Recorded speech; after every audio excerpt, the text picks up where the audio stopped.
Oke, ya silahkan boleh dihidupkan juga ya videonya ya, biar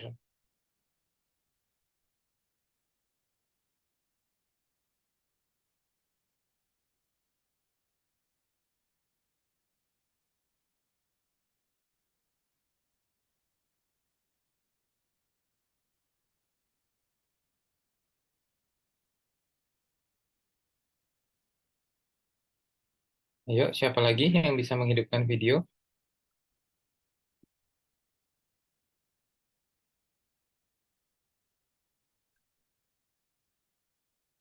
Oke, ya jadi pada sore hari ini ya materi kita adalah tentang balance scorecard dan studi kelayakan apotik atau yang sering bahasa Inggrisnya adalah feasibility study gitu ya. Nah ini ada yang pernah dengar feasibility study? Feasibility study, studi kelayakan apotik. Nah, ini maksudnya apa? Sebenarnya feasibility study ini dilakukan itu sebelum membuat apotik. Begitu. Jadi, sebelum membuat apotik, kita harus melakukan feasibility study ini atau studi kelayakan apotik. Apakah nanti diperkirakan gitu ya, diperkirakan apotek tersebut bisa berjalan dengan baik atau enggak, itu bisa diperkirakan dari feasibility study ini, kira-kira begitu. Nah, saya juga nggak tahu nih kenapa ini pengaturannya ada setelah UTS malah gitu ya, padahal harusnya di pertemuan yang pertama-pertama gitu kira-kira. Nah,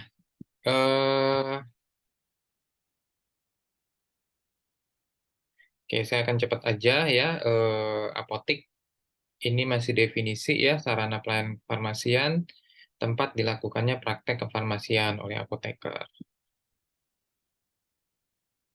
Oke, jadi apotek itu punya dua fungsi. Yang pertama adalah praktek kefarmasian, ya, pasien oriented atau pharmaceutical care gitu ya. Kalau bahasa farmasinya sebagai unit pelayanan kesehatan gitu kan. Fungsi apotek adalah menyediakan obat-obatan yang dibutuhkan masyarakat. Nah, yang kedua tentunya eh, semuanya adalah ujung-ujungnya tetap bisnis gitu ya. Mau apapun pada akhirnya pasti akan berorientasi pada bisnis. Kalau tidak ya kira-kira nggak bisa jalan kan kira-kira gitu. Jadi memang pada akhirnya kalau kita bicara mengelola apotik ya bisa kita bilang 50-50 lah gitu ya. 50 pelayanan, 50 mau nggak mau bisnis juga gitu ya. Lalu fasilitas pelayanan kefarmasian hanya dapat memberikan pelayanan kefarmasian sepanjang apoteker berada di tempat dan memberikan pelayanan langsung kepada pasien. Pelayanan kefarmasian adalah suatu pelayanan langsung dan bertanggung jawab kepada pasien yang berkaitan dengan sediaan farmasi dengan maksud mencapai hasil yang pasti untuk meningkatkan mutu kehidupan pasien. Oke, nah hal-hal yang perlu diperhatikan dalam perencanaan pendirian apotek baru, ya yang pertama mental ya, tentunya kalau kita berbicara bisnis, nanti kalian misalkan ingin membangun sebuah bisnis, bisa apotik atau toko obat dan lain-lain, ya pertama persiapkan mental ya. Pertama mental entrepreneur atau ownership gitu. Yang kedua udah siap tuh gitu ya, bisnis di mana-mana di awal pasti rugi gitu kan, pasti gitu. Jadi kalau nggak mau rugi ya nggak bisa gitu. Awal-awal pasti rugi. Nah, nanti di dalam visibility itu juga ada perkiraannya berapa lama kita merugi. Nah, itu yang harus kita persiapkan gitu. Jadi ada takarannya gitu. Kita nggak buta juga ini rugi terus atau kapan selesai ruginya kira-kira gitu. Tapi yang jelas awal pasti rugi gitu. Nah, itu juga harus sebenarnya dipersiapkan mental itu gitu ya. Lalu yang kedua konsep apotik. Nah, jadi secara pemasaran gitu ya, kalau kita bicara bisnis pemasaran, maka semakin unik gitu ya produk kita dalam notabene-nya adalah apotik gitu kan.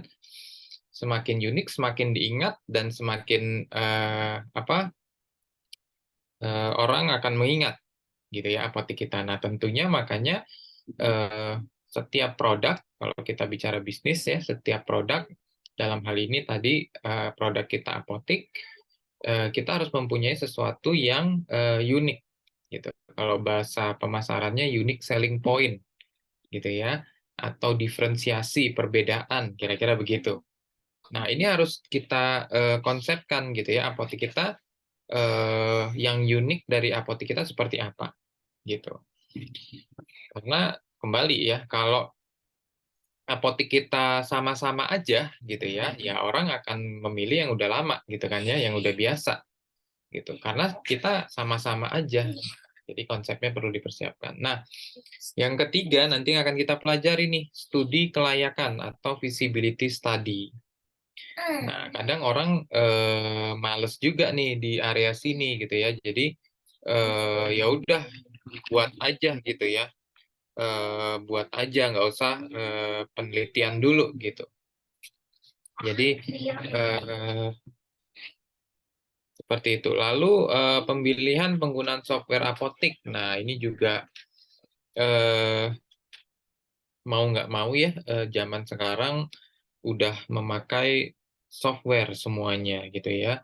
Ya bisa sih gitu ya, ada teman saya yang masih manual pencatatannya, cuma ya pada akhirnya menyita waktu begitu ya. Jadi kerjanya tuh eh, seperti nggak punya waktu gitu ya, dari pagi sampai malam gitu ya, karena harus nyatetin, harus meriksain dan sebagainya gitu. Lalu manajemen inventory biasanya kalau softwarenya bagus itu masuk di situ manajemen inventory gitu ya. Lalu fokus terhadap kualitas pelayanan. Oke.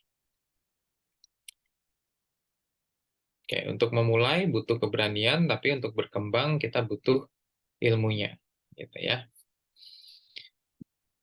Oke, selanjutnya masalah konsep. Nah, tadi ya sudah sedikit dijelaskan. eh, Kalau di luar negeri itu sudah banyak ya konsep-konsep apotik. Kalau kalian browsing-browsing ya atau pernah ke luar negeri pasti sedikit melihat tentang konsep-konsep apotik gitu. Kalau di luar negeri ada tuh apotik herbal ada gitu ya. Jadi mereka memang memfokuskan diri kepada herbal gitu ya. Tapi sifatnya apotik nah, gitu ya. Atau misalkan apotik khusus gitu ya, atau yang menitik beratkan pada obat-obatan jantung dan pembuluh darah ada seperti itu. Jadi mereka secara bisnis memfokuskan ke arah situ gitu. Atau apotek-apotek yang lainnya gitu. Nah, tentunya nanti ini harus ada didukung dengan peluangnya ada apa enggak gitu. Nah, kalau saya nggak tahu kalian dapat pemasaran farmasi apa enggak ya. Kalau di D3 ada tuh kita bahas tuh tentang pemasaran farmasi secara detail gitu ya. Apa sih STP itu gitu ya? Segmentasi, targeting, positioning itu apa sih gitu ya? Eh, satu pertemuan gitu. Ya, jadi intinya kembali ke basic awal dulu ya, prinsip dasar pemasaran. Maka ketika kita punya konsep, konsepnya menarik, konsepnya unik, maka akan diingat, gitu ya. Kalau diingat orang, maka dia akan suka beli di situ, kira-kira begitu. Tapi kalau nggak ada perbedaan, sama-sama aja, gitu ya, ya nggak akan diingat, gitu ya. Orang akan bisa ke apotek lain, bisa ke apotek kita gitu ya, nggak nentu gitu karena sama-sama aja tuh. Ya, kira-kira begitu ya. Oke, nah yang ketiga adalah studi kelayakan. Nah, ini. Sampai sini ada yang mau tanya?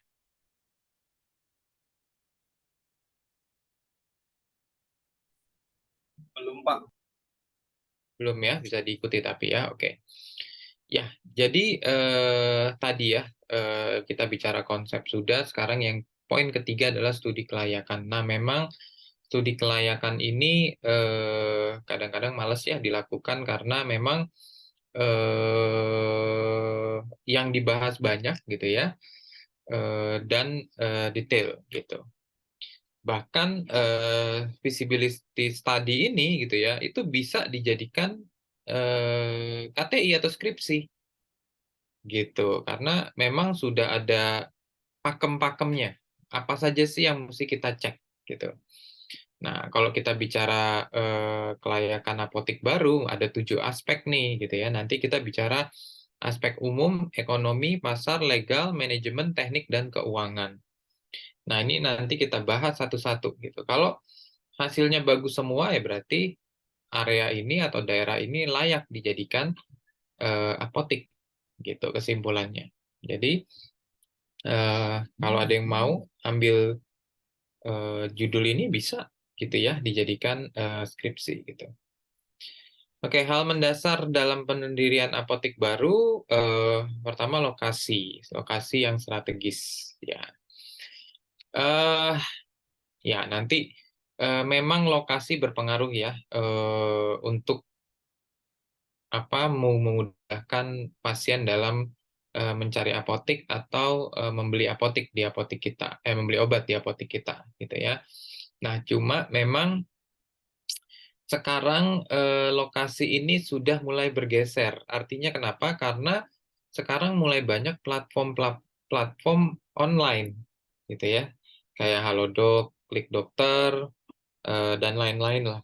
Jadi pasien nggak ngelihat lokasi lagi gitu ya. Mereka ya masuk ke aplikasi tersebut, beli obat, nanti dari aplikasi tersebutlah yang mengirimkan apa orderannya itu ke apotek-apotik gitu. Jadi pasien udah nggak ngelihat lagi kadang-kadang gitu ya. Untuk pasien yang konvensional datang, memang eh, lokasi akan menjadi hal yang penting gitu ya. Tapi sekarang mulai bergeser gitu. Kajian perhitungan omset. Nah, ini nanti yang akan kita pelajari di belakang, artinya kalau buat tadi ya buat bisnis pasti rugi, cuma berapa lama ruginya? Jangan lama-lama dong ruginya, kan gitu ya. Nah, berapa lamanya bisa diperkirakan gitu ya, bisa diperhitungkan sehingga nanti kita cek modal kita kuat nggak nahanin rugi sekian lama tersebut gitu. Nah, itu juga jadi dasar pertimbangan layak nggak apoteknya berdiri di situ. Kira-kira begitu. Nah, nanti bisa dari hitung potensi pasar atau benchmark ke apotek terdekat gitu. Oh, apotek terdekat kita sehari ada 100 pasien nih. Nah, itu bisa jadi dasar perhitungan gitu ya. Persiapan renovasi dan perlengkapan, persiapan SDM, persiapan perizinan, kemarin kita sudah bahas ya perizinan, persiapan pengadaan obat, grand opening ya. Oke, yang pertama adalah pemilihan lokasi yang strategis. Ya, ini tadi ya seperti kita bahas. Kalau bisa strategis itu sangat-sangat juga apa berpengaruh ya. Misalkan pusat perbelanjaan, jalan protokol ya, kawasan bisnis, kawasan perumahan ya, trafik lalu lintas dan seterusnya itu menjadi pertimbangan nanti pemilihan lokasi. Tetapi tadi gitu ya, era sekarang era elektronik gitu ya, udah mulai bergeser nih pemilihan lokasi gitu ya. Kadang-kadang kita lokasi yang terpencil gitu ya bisa jalan juga gitu ya dengan banyaknya online, kira-kira begitu.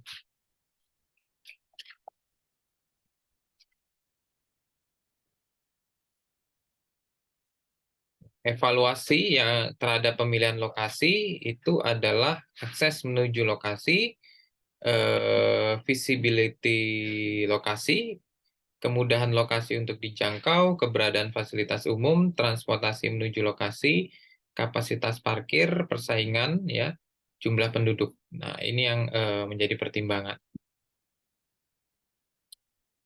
Oke, ini ada studi kasus ya, supaya lebih enak untuk mempelajarinya. Ini ceritanya Apotik Central Care ya di kota Tanjung Pinang.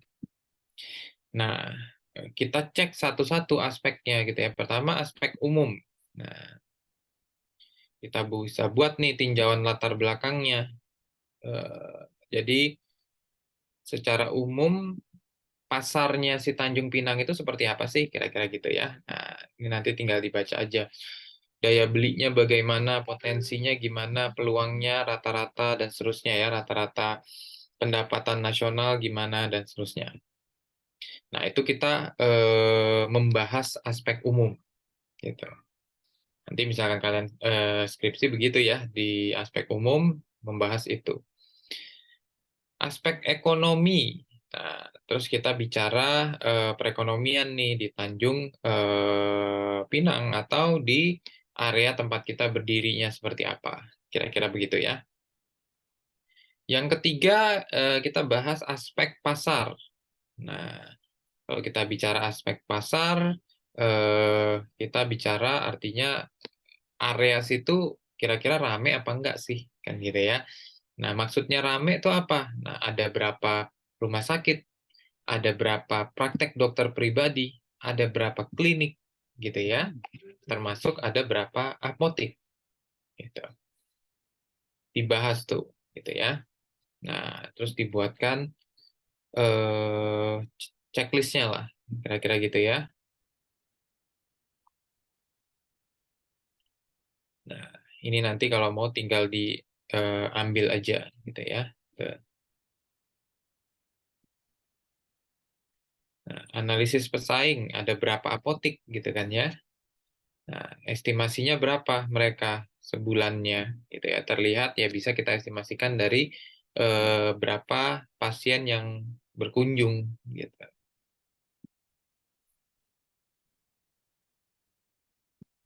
Nah, terus informasi demografi ini juga penting ya kita untuk memperhitungkan berapa sih perkiraannya ketika mereka itu sakit, kira-kira begitu.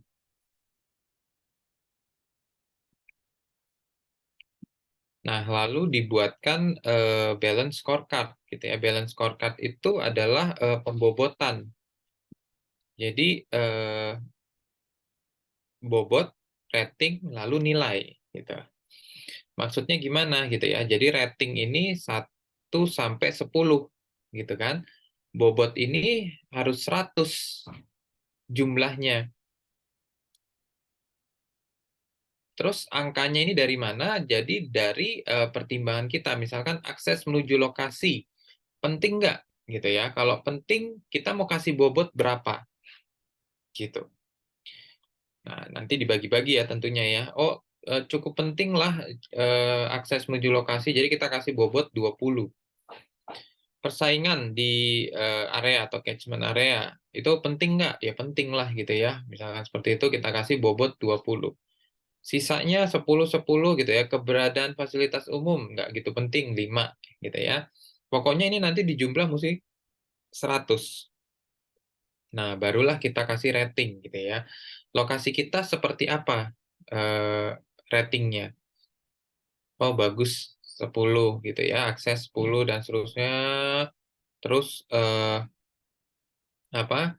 Di sini nih yang mungkin nilainya kecil ya. Artinya di persaingan karena kita apotek baru sehingga persaingannya pasti kita kalah gitu ya. Dikasih nilai 6. Setelah dicek, oh apa nilainya segini gitu ya 920 dari 1000. Nah, berarti nanti kita bisa centang dia sangat baik gitu ya. Nah, itu untuk balance scorecard ya. Bisa ya mengerti ya balance scorecard ini ya.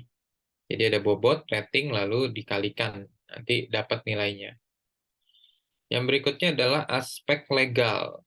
Nah, aspek legal nanti ini tinggal diikuti juga gitu ya, jenis bangunan, status bangunan, ya, kondisi bangunan, aspek legalitas. Nah, ini sudah ada checklistnya. Lalu aspek manajemen sekarang. Nah, aspek manajemen kita bicara struktur organisasinya seperti apa gitu ya. Ada store manager, asisten apoteker, ada IT gitu ya. DM apa ya? Coba nanti saya tanyain deh. Nah, ini kebutuhan tenaga kerjanya seperti ini.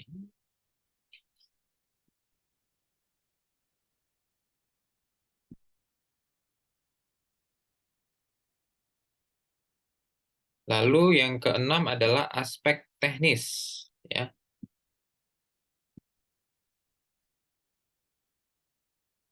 Aspek teknis ini lebih membahas tentang infrastruktur gitu ya, apa ruangan, sarana gitu ya, itu masuk di aspek teknis, ya. Lalu yang terakhir adalah aspek keuangan. Nah, ini biasanya yang agak sedikit ngejelimet gitu ya, aspek keuangan. Nah, jadi biasanya kita menghitung dulu nih gitu ya untuk pembangunan itu berapa dibutuhkan gitu ya. Di sini dihitung-hitung ada 383 juta gitu ya. Nah,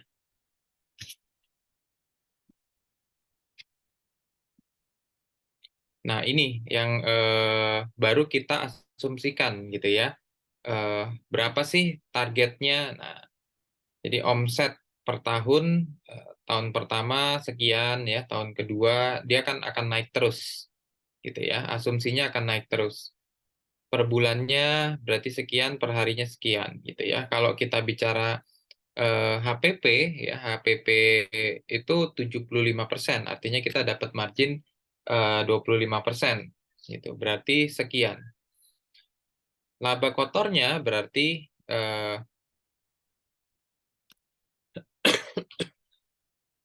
laba kotornya segini gitu ya, 540 juta. Nah, dikurangin biaya-biaya pegawai dan lain-lain, total biaya sekian gitu ya. Lalu laba bersihnya adalah 100 jutaan gitu. Nah, ini kan nanti kita cek gitu ya, kita cek 100 juta itu laba bersihnya, lalu itu untuk mengembalikan investasi yang sudah kita keluarkan tadi yang sebelumnya 383 juta gitu ya. Berarti balik modalnya itu nanti bisa kita hitung di 3 tahun kurang lah gitu. Yaitu 2 tahun 7 bulan. Kira-kira begitu. Nah, jadi itu kalau lancar, kan kira-kira begitu ya. Tapi namanya visibility study itu ya perkiraan, kira-kira begitu.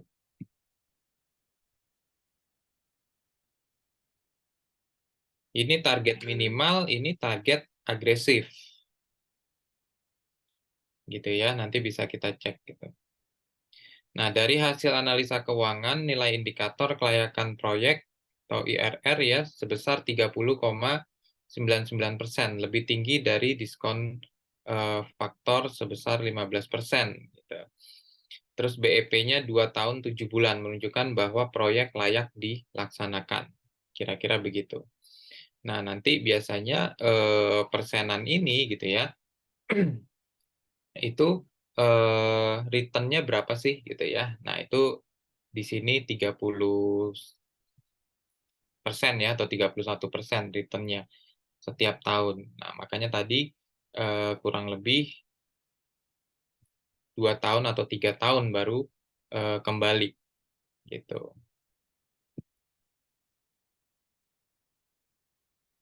Nah, itu eh, apa studi kelayakan.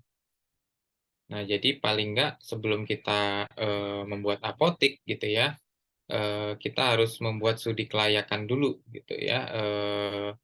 Minimal ada 7 aspek ini yang mesti kita pikirkan atau pertimbangkan gitu ya, termasuk tadi aspek keuangan.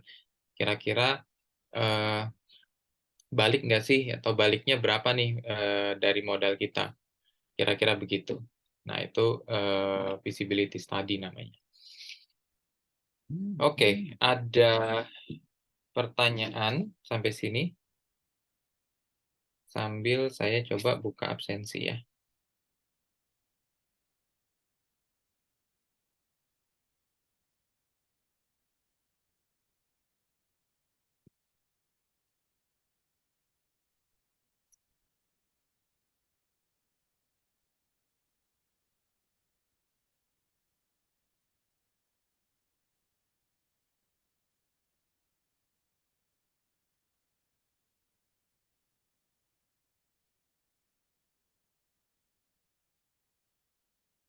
Oke, di sini ada 25 orang, di sini 28. Berarti hadir semua ya, betul ya? Ada yang tidak hadir nggak? Kalau dari Hadir. hitung iya, kalau dari hitung-hitungan sih hadir semua ya. Sebentar, saya absensi.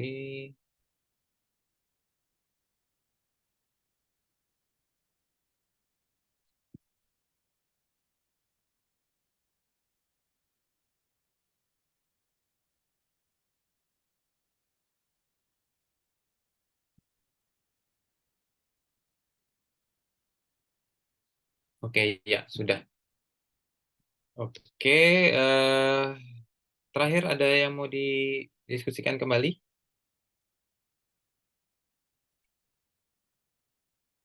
Ada ya? Oke, kalau begitu bisa saya akhiri.